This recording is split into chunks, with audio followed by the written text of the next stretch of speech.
حق مہر مختص کیا گیا نکاح میں۔ عطا کی جہاں پر دکان تھی، جنرل سٹور تھا، اس کے فرسٹ فلور پر پورشن بنا تھا اور اسی پورشن میں سدرا اور عطا اپنی زندگی گزارنے لگے۔ شادی اچھی جا رہی ہے، کچھ مہینے بھی گزر چکے۔ سدرا روٹین کے مطابق گھر کا کام کاج کر رہی ہے اور جو عطا اللہ ہے وہ ٹی وی دیکھ رہا ہے لیٹا ہوا ہے۔ ایک آدمی اچانک سے گھر کے اندر داخل ہوتا ہے۔ سدرا کو تو نہیں پتا یہ کون ہے، لیکن عطا کو پتا تھا۔ وہ حقیقتاً عطا کے ماموں تھے اور آتے سار کہتے کہ اچھا تو یہ بات ہے جو آج کل گھر نہیں تم آتے، اب سمجھا کہ تم نے دوسری شادی کر رکھی ہے۔ اتنا ہی کہا تھا کہ عطا نے کہا ماموں جی ادھر بات نہیں کرنی، نیچے جا کے بات کرتے، آئیں میرے ساتھ نیچے۔ ماموں بڑا ڈاڈا تھا، ماموں کہتا کیوں ادھر بات نہیں کرنی، ادھر ہی کرنی ہے بات، بتایا نہیں تم نے اس کو کہ تم شادی شدہ ہو۔ سدرا پھٹی ہوئی آنکھوں سے کبھی دیکھ رہی ہے عطا کو اور کبھی دیکھ رہی ہے اس کے ماموں کو کہ یہ ہو کیا رہا ہے میرے ساتھ، اور پھر عطا سے پوچھتی ہے عطا یہ سچ کہہ رہے ہیں، کیا ہو کیا رہا ہے، بتاؤ مجھے کچھ۔ ہڑبڑا گئی ظاہر ہے، ایک سانس میں 4 سوال کر ڈالے، جس پر ماموں آگے سے سدرا کو کیا رسپانس دے رہے ہیں ذرا وہ سنیے۔ کہتے ہیں اس کو بتاؤ کہ تم ایک بیٹی کے باپ ہو اور تمہاری بیٹی 5 سال کی ہے، بتاؤ اس کو، اس کے والدین کوئی نہیں مرے شرے، والدین اس کے حیات ہیں، زندہ ہیں۔ سب کچھ جب بتایا، راز کھلے، سدرا جو ہے وہ پھٹی پھٹی آنکھوں سے عطا کو دیکھ رہی ہے اور ماموں چلا گیا اپنا کام ڈال کے۔ آپ پیچھے سے سنیں۔ دراصل عطا اللہ جو ہے وہ سدرا سے شادی کر کے پہلی بیوی بیٹی اس گھر میں جاتا نہیں تھا، گھر والوں کو شک تھا چکر کیا ہے ادھر آتا ہی نہیں ہے، بدلا بدلا سا اکھڑا اکھڑا، تو گھر والے اب اس کی ڈریکی میں لگے تھے، اتے پتے پیچھے کر رہے تھے کہ کدھر رہتا ہے کیا کرتا ہے۔ اس صورت میں سارا کام کر کے ماموں یہاں پر آئے تھے تاکہ چیک کیا جا سکے کہ چکر کیا ہے، معاملہ کیا ہے، اور پھر وہی نکلا جو ان کو شک تھا۔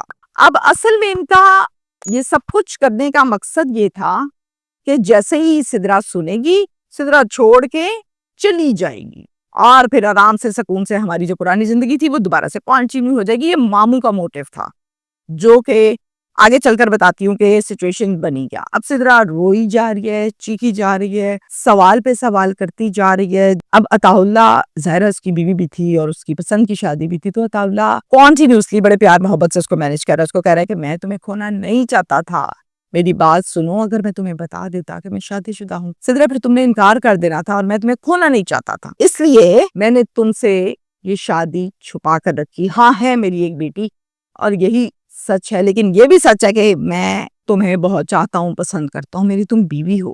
مجھے بہت دکھ ہوا عطا کہ تم نے جھوٹ بولا، اس ٹائم تم مجھے بتا دیتے تم شادی شدہ ہو، تم مجھے بتا دیتے کہ تمہاری بیٹی ہے، میں تمہیں نہ چھوڑتی، کیونکہ اٹیچ تو میں بھی تھی، پیار تو مجھے بھی تھا، لیکن دکھ اس بات کا ہے کہ تم نے جھوٹ کیوں بولا، میرے ساتھ فراڈ کیوں لگایا، ماں باپ بیوی بیٹی سب کچھ تم نے جھوٹ بول کے مینج کر لیا۔ اب سدرا چونکہ غصے میں ویسے بول رہی ہے۔ عطا نے ہاتھ جوڑ کر معافی مانگی، بیوی کو منایا اور اس جھگڑے کو ختم کیا، سدرا کو سمجھایا۔ سدرا نے روتی روتی آواز میں اپنی بہن زویا کو کال کی اور بتایا زویا کو کہ یہ ہوا ہے یہاں پر۔ بہن نے کہا کہ اچھا چلو تم ایسا کرو لاہور آ جاؤ، اس کو میں فون کر کے لاہور بلاتی ہوں اور کرتی ہوں ٹھیک سے۔ سدرا کیا کہہ رہی ہے؟ سدرا کہتی ہے نہیں، میں نے لاہور نہیں آنا اور نہ آپ نے اس سے بات کرنی، آپ انٹرفیئر نہ کریں ہمارے مسئلے میں، جو ہونا تھا وہ ہو چکا، صرف میں پردے میں تھی، اب کچھ نہیں ہو سکتا، مجھے اب بھی یہ گھر بسانا ہے، بہت بڑی بات ہے۔ اب جب یہ راز کھلا تھا تو ان کے آپس میں ہونے تھے جھگڑے،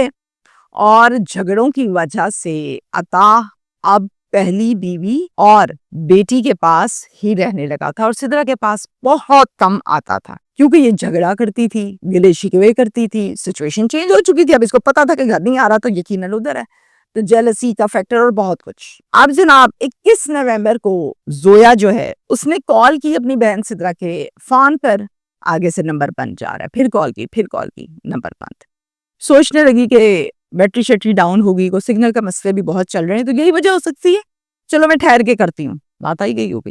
22 نومبر اگلا دن اگلی ڈیٹ، پھر کال کی، پاورڈ آف کنٹینیوسلی، گھبرائی، عطا کو کال کی بہنوئی کو، فون جو ہے وہ بیل جاتا کہ جاتا کہ بند ہو جاتا، فون ریسیو کرنے والا کوئی نہیں ہوتا، ہیلو کی آواز نہ سنی۔ زویا کے پاس ایک ہمسائی کا نمبر تھا اور وہ ہمسائی جو تھی وہ زویا کی اچھی دوست بن گئی تھی، فون پر بات چیت ہوتا تھا، اور یہ ہمسائی کون تھی؟ جہاں پر سدرا رہتی تھی اپنے شوہر کے ساتھ۔ اس کو فون کیا، اس کو کہا کہ یار میں کال کر رہی ہوں سدرا کو، سدرا کا نمبر بند ہے، تا فون نہیں اٹھاتا، تو میں پریشان ہوں، تم جاؤ ذرا اس کی طرف اور دیکھو کیا بات ہے، کیوں نہیں اٹھا رہی۔ سہیلی فوراً جاتی ہے، جا کے دیکھتی ہے اور بتاتی ہے واپس آ کے کہ ان کے دروازے کو تالا لگا ہوا ہے، وہ گھر پہ نہیں ہے۔ سوچنے لگی کہ شاید میاں بیوی کہیں باہر گھومنے پھرنے چلے گئے ہوں گے، یہی ہو سکتا ہے، اور انہوں نے کہاں جانا ہے۔ 21 تاریخ، 22 تاریخ، 23 تاریخ یعنی 3 دن ہو چکے تھے۔ پھر سے سہیلی کو کال کی، اس کو کہا ذرا یار جانا، پھر سے ایک دفعہ چیک کر کے آؤ، میرا دل بڑی زور زور سے دھڑک رہا ہے۔ وہ پھر سے گئی اور جا کر دیکھا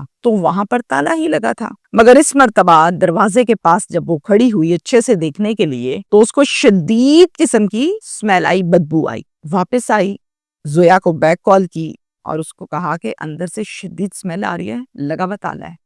زویا بڑی سمجھدار تھی، زویا کے فوراً جو ہے نا وہ دل میں آیا کہ چکر ہے بھائی، کہتی میری بات سنو، تم تالا توڑ دو، تم اندر جاؤ اور دیکھو جا کے اندر کیا ہو رہا ہے، کیا ہے، کہاں سے اسمیل آ رہی ہے۔ سہیلی آگے سے کہتی ہے کیا مطلب ہے تالا توڑ دو، میں نہیں توڑ سکتی، میں کیسے توڑوں کسی کا گھر، کسی کا دروازہ اور میں تالا توڑ دوں؟ کہتی میں تمہیں کہہ رہی ہوں، میں بڑی بہن ہوں، تم توڑ دو، جا کے دیکھو تو صحیح اندر ہے کیا، میری ذمہ داری ہے، تمہیں کوئی کچھ کہے گا تو تم جاؤ، پلیز جاؤ۔ اور پھر سہیلی ظاہر ہے فرینڈ بھی تھی، کہتی اچھا چلو میں کرتی ہوں۔ وہاں سے فون بند کیا، فوراً سے پراپرٹی ڈیلر کی دکان پر آئی جو بالکل پاس تھی، پراپرٹی ڈیلر کو بتایا، اس کو ساتھ لیا، اس نے ساتھ مل کر تالا توڑا، اندر داخل ہوئے تو دیکھا کہ جناب اندر سدرا کی گلی سڑی پڑی تھی، اسمیل آ رہی ہے، برے حال ہوئے میں۔ پھر فوراً زویا کو کال کی اور کال کر کے بتایا کہ یہ حال ہے اندر اور بہت شدید اسمیل آ رہی ہے، اور پھر وہیں پر کھڑے 15 کو بھی کال کر دی۔ جناب متعلقہ تھانے کی نفری موقع پر پہنچی، زویا چیخیں مار رہی ہے، رو رہی ہے، کہتی میں پہنچ رہی ہوں، میں پہنچی۔ زویا فوراً سے نکلی اور یہاں پر آنے کے لیے سفر کا آغاز کیا۔ اتنے میں نفری جو ہے وہ 10 سے 15 منٹ میں آ چکی تھی۔ وقوعے سے جو کچھ ملا نظر آیا اس کی ایک رپورٹ بنائی اور اس لاش کو ہسپتال پوسٹ مارٹم کے لیے روانہ کیا گیا۔ کچھ دیر کے بعد زویا بھی پہنچ گئی سدرا کے گھر اور فوراً روتے روتے بھاگتی بھاگتی کمرے تک پہنچی تو اندر زویا کی تو نہیں تھی، چونکہ اس کو ہسپتال بھجوا دیا گیا تھا، اور پھر پیچھے فوراً بھاگی ہے ہسپتال زویا۔ نفری وہاں پر موجود تھی، نفری نے پوچھا آپ کون ہے؟ جی میں زویا اس کی بڑی بہن ہوں۔ پھر پولیس نے معلومات لی، ان معلومات میں زویا نے پولیس کو یہ بتایا کہ میرے بہنوئی کا نام ہے عطا اللہ، اسی نے قتل کیا ہے میری بہن کو، مجھے 100% پتا ہے، آپ پرچہ درج کریں، پکڑیں اس قاتل کو، اس ظالم کو، اس نے میری بہن کو مار دیا۔ پولیس والے کیا کہتے ہیں؟ توبہ استغفار، لوگوں کو موت ہی بھول گئی۔ کہتے ہیں ابھی پرچہ درج نہیں ہو سکتا، پرچہ درج ہوگا پی ایف ایس اے کی رپورٹ آنے کے بعد، ابھی ہم پرچہ دینے کا اختیار ہی نہیں رکھتے۔ یہ ایک نیا قانون بتا دیا، اللہ ہی جانے کون سا انسپیکٹر تھا یا سب انسپیکٹر تھا یا اے ایس آئی تھا، لیکن تھا اسلام آباد پولیس کا، اور جناب پرچہ درج نہ کیا۔ 30 دن، 1 ماہ گزر گیا، اس واقعے کو پرچہ نہیں درج ہوا۔ زویا نے تنگ آ کے، تھک ہار کے میڈیا کا سہارا لیا۔ میڈیا پر آ کر زویا نے یہ بات کی ہے کہ مجھے انصاف چاہیے، میری بہن کو قتل کر دیا، جب میں گئی تو میں نے دیکھا کہ کمرے میں ایک واشنگ مشین بھی پڑی ہوئی تھی۔ عطا بڑا چلاک اور شاطر آدمی ہے، اس نے جان بوجھ کے مشین لگائی تاکہ مشین کی آواز گونجتی رہے اور میں تسلی سے کال کر دوں سدرا کو، اسی لیے اس نے یہ کام کیا۔ یہ ہمارا پرچہ نہیں درج ہو رہا، مجھے تسلی نہیں ہو رہی، مجھے صبر نہیں آ رہا، میری بہن نہیں، میری بیٹی جہیز میں لے کر آئی تھی میں اس کو ساتھ۔ آپس میں ان دونوں میاں بیوی کے کیا بات چیت ہوئی میں نہیں جانتی، کیوں کیا میں یہ بھی نہیں جانتی، کیا اکیلے نے کیا، ساتھ کسی اور کو بھی ملایا میں یہ بھی نہیں جانتی، لیکن میں یہ ضرور جانتی ہوں کہ اس نے میری بہن پر تشدد بھی کیا ہے، اس نے زہر بھی اس کو کھلایا اور اسی نے عطا اللہ نے قتل بھی کیا ہے۔ ہم لوگوں نے اپنے طور پر عطا اللہ کا اتا پتہ کروایا ہے، وہ اس ٹائم کشمیر میں سیر سپاٹے کر رہا ہے، گھومتا پھر رہا ہے، پولیس بالکل ساتھ نہیں دے رہی، پرچہ ہی نہیں دے رہی تو بندہ کہاں سے پکڑے گی۔ یہ ہے میرے پاس خبر کی ساری ڈیٹیلز جو میں نے آپ سے شیئر کی ہیں زویا کے کہنے پر۔ ایکچولی کچھ پولیس والوں کو میڈیا والے بڑے برے لگتے ہیں، وجہ کیا ہوتی ہے میں بتا دیتی ہوں آپ کو۔ وجہ یہ ہے کہ اگر اس کا ٹائم دی پرچہ درج ہوتا تو پھر بندہ پکڑنا پڑنا تھا نا، پھر نفری لگنی تھی، پھر ریڈیں ہونی تھی۔ ایکچولی تو ہم نوکری کرتے ہیں، یہ پولیس کی نوکری یہی ہے، اب میڈیا کی نوکری یہی ہے کہ آپ لوگوں نے بندہ پکڑ لیا تو ہم بتائیں گے بندہ پکڑ لیا، اور اگر نہیں پکڑا تو ہم کہہ دیں گے نہیں پکڑا، اور اگر ہم کہہ دیں گے نہیں پکڑا تو آپ لوگوں کو بہت برا لگتا ہے۔ میں نے ویسے زیادہ تر کیسز میں یا کل میں بہت کم ایسے خبریں ایسے وقوعے رپورٹ کیے گئے جس میں پرچہ ہی نہیں ہو رہا۔ کہتے ہیں پرچہ ہمیشہ کا ایسے ہوتا ہے، بندہ مر گیا اوکے پرچہ درج کرو، مارا نہیں مارا، انصاف، تفتیش، سچ، جھوٹ، یہ بات کی بات ہے، لیکن یہاں پرچہ ہی نہیں دے رہے بھائی، 1 مہینہ گزر گیا، بے حسی کی انتہا ہے۔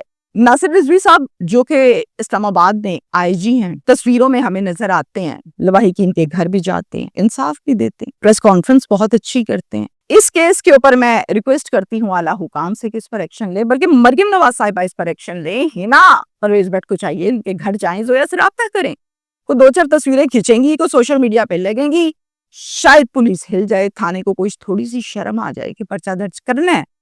لڑکی مری ہے، آپ کی نوکری اور تنخواہ یہ ہے، آپ اس کو حلال کیجئے۔ شکریہ۔